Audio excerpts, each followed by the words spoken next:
చిన్నాన్న గారిని మా బాబాయిని వివేకం చిన్నాన్నను ఎవరు చంపారో ఎవరు చంపించారో ఆయనకు ఆ దేవుడికి ఈ జిల్లా ప్రజలందరికీ కూడా తెలుసు.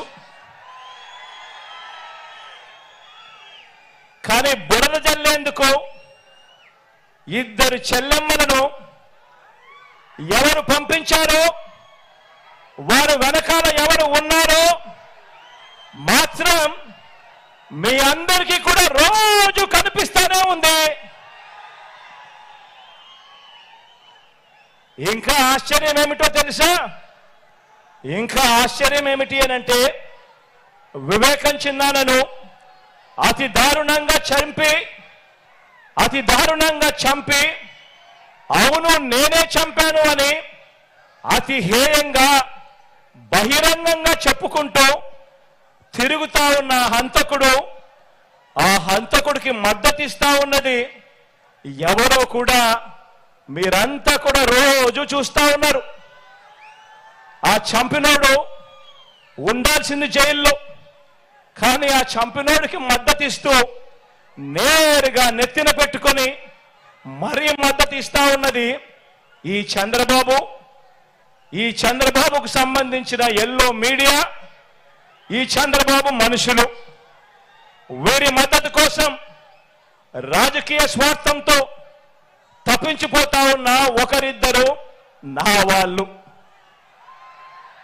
వీరంతా కూడా ఆ హంతకుడికి నిస్సిగ్గుగా ఆ హంతకుడికి మద్దతిస్తున్నారు అని అంటే దీని అర్థం ఏమిటి అని చెప్పి అడుగుతా ఉన్నా.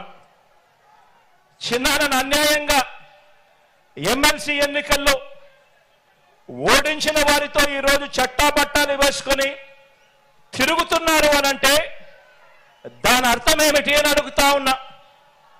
ఇంతటి దారుణం చేస్తూ దీన్ని నన్ను దెబ్బతీసే రాజకీయమని వారికి వారే చెబుతున్నారు అని అంటే ఇది కలియుగం కాకపోతే ఇంకా ఏమిటి అని అంటా ఉన్నాను. ఈ సందర్భంగా మీ అందరి ప్రేమానురాగాల మధ్య నిలుచుని ఇంతకన్నా అన్యాయం ఎక్కడైనా ఉంటుందా అని అడుగుతా ఉన్నాను.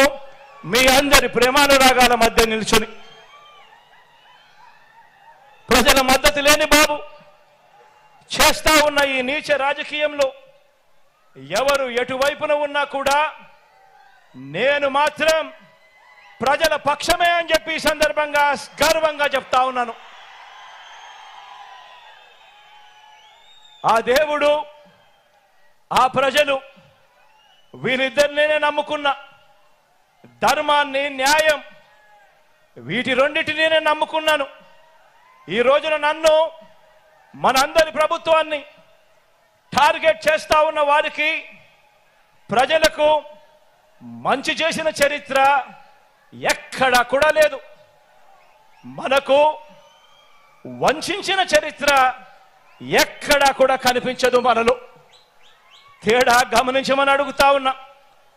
వారికి మేనిఫెస్టో అంటే ఎన్నికలప్పుడు చెత్తబుట్టలో పడేసే డాక్యుమెంట్. ఎన్నికలు అయిపోయిన తర్వాత మేనిఫెస్టో ఇచ్చి కనీసం 10% వాగ్దానాన్ని కూడా నిలబెట్టుకున్న చరిత్ర వారికి లేదు. కానీ మేనిఫెస్టోను ఒక బైబిల్గా, మేనిఫెస్టోను ఒక ఖురాన్గా, మేనిఫెస్టోను ఒక భగవద్గీతగా ఇంత త్రికరణ శుద్ధిగా భావిస్తూ ఏకంగా మేనిఫెస్టోలో చెప్పిన హామీలు 99% వాగ్దానాలు నిలబెట్టుకున్న చరిత్ర మనది.